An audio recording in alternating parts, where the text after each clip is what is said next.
ஓம். ராதே கிருஷ்ணா. அறிந்து கொள்வோம் பகவான் நாமங்களை, தெரிந்து கொள்வோம் அதன் பெருமைகளை. பகுதி 187. இந்த பகுதியில் 194வது திருநாமத்தை பார்க்க போகிறோம்.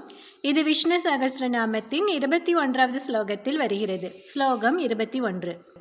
மரேச்சேதமனோஹம்ச சுபர்ணோ புஜகோத்தமக ஹிரண்யநாபः சுதபः பத்மநாபः பிரஜாபதிः.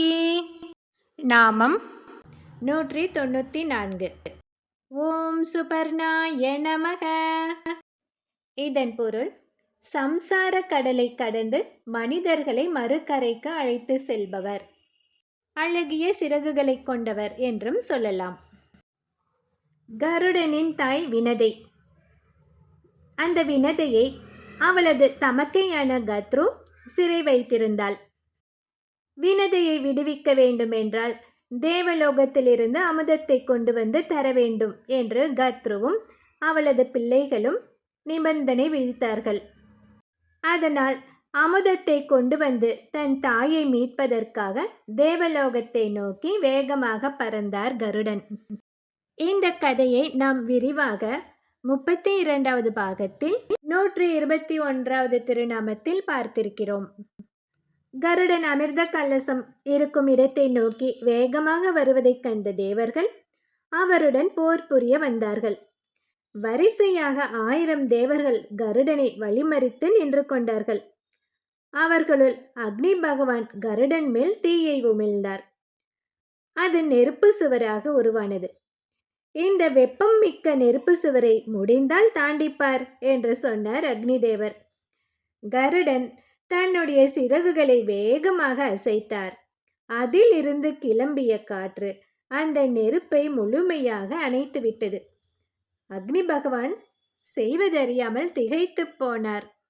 அப்படி கருடனின் சிறகுகள் எழுப்பிய காற்று புழுதியை கிளப்பவே அது தேவர்களின் பார்வையை மறைத்து விட்டது. போர் புரிய முடியாமல் தேவர்கள் திணறினார்கள். அப்போது வாயு பகவான் அந்த காற்றை அப்படியே விழுங்கினார். மீண்டும் போர் தொடர்ந்தது. அப்போது கருடன் பெரிய உருவம் எடுத்து நூற்றுக்கணக்கான தேவர்களை தன்னுடைய அலகால் கொத்தி கொத்தி தூக்கி வீசி எறிந்தார். அத்தனை தேவர்களையும் வீழ்த்திவிட்டு அமுதம் இருக்கும் இடத்திற்கு சென்றார். அப்போது பெரும் நெருப்பு அவரை தடுத்தது.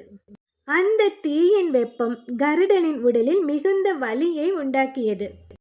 பூமிக்கு பறந்து வந்த கருடன் பல நதிகளில் இருந்து நீரை மோண்டு சென்று அத்தீயை அணைத்தார்.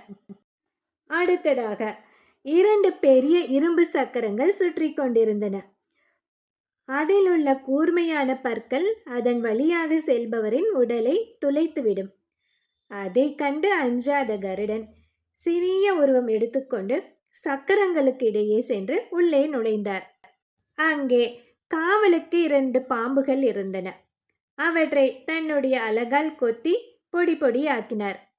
அமிர்த கலசத்தை கையில் எடுத்துக்கொண்டதும் பேருருவம் கொண்டார் கருடன். இரும்பு சக்கரங்கள் மேல் மோதி அவற்றை தூள் தூள் ஆக்கிவிட்டு வெளியே வந்தார். பிறகு தன் தாயை மீட்கும் ஆவலுடன் கத்ருவின் இருப்பிடத்தை நோக்கி பறந்த கருடனை தேவேந்திரன் தடுத்தான். எங்கள் தேவலோகத்திற்கே வந்து அமுதத்தை திருடிக்கொண்டு அவ்வளவு எளிதில் தப்பி சென்று விடுவாயா என்ன என்று சொன்ன இந்திரன் தன்னுடைய வஜ்ராயுதத்தால் கருடனை தாக்கினான். அப்போது கருடன் தன்னுடைய 2 இறகுகளை மட்டும் உதிர்த்துவிட்டு பறந்து சென்றார். அப்படி செல்லும் போது, இந்திரா, உனது வஜ்ராயுதத்தால் என்னை ஒன்றும் செய்ய முடியாது. ஆனால் இந்த வஜ்ராயுதம் ததிசி என்னும் முனிவரின் முதுகெலும்பை கொண்டு தயாரிக்கப்பட்டது. அந்த முனிவருக்கு மரியாதை செலுத்தும் விதமாக 2 இறகுகளை மட்டுமே நான் உதிர்த்தேன் என்று சொல்லிவிட்டு சென்றார் கருடன். இப்படி ததிசி முனிவரின் மேல் கருடன் வைத்திருந்த மரியாதையை கண்ட மற்ற முனிவர்கள் சுபர்ணன் என்று கருடனை போற்றினார்கள். சுபர்ணன் என்றால் அழகிய இறகுகளை உடையவன் என்று பொருள். அருகில் இருந்த சில முனிவர்கள் சுந்தரபர்ணன் அல்லது சோபனபர்ணன் என்றாலும் அழகிய இறகுகளை உடையவன் என்றுதானே பொருள். சுபர்ணன் என்றுதான் சொல்ல வேண்டுமா என்ன என்று கேட்டார்கள். அதற்கு அந்த முனிவர்கள், திருமால் அன்னமாக அவதரித்த போது தனது சிறகொலியாலேயே வேத பொருளை நமக்கு விளக்கினார். அதனால் அவருக்கு சுபர்ணன் என்ற திருநாமம் ஏற்பட்டது. சுபர்ணன் ஆகிய ஹம்சாவதார பெருமாளின் அருளால் தான் வேத சொரூபியாகவும் பற்பல சக்திகள் பொருந்தியவராகவும் கருடன் திகழ்கிறார். எனவே அவரது பெயரை இட்டு கருடனை அழைப்பதுதான் பொருத்தமாக இருக்கும் என்றார்கள். இங்கே பர்ண என்றால் இறகு என்று பொருள். சுபர்ண என்றால் அழகிய இறகுகள் என்று பொருள். இந்த 194வது திருநாமத்தை தினமும் சொல்லி வந்தால் அன்பர்களுக்கு வேதத்தின் உட்பொருளை திருமால் உணர்த்தி அருள்வார். அடுத்து 195வது திருநாமம். ஓம் புஜகோத்தமாய நமக.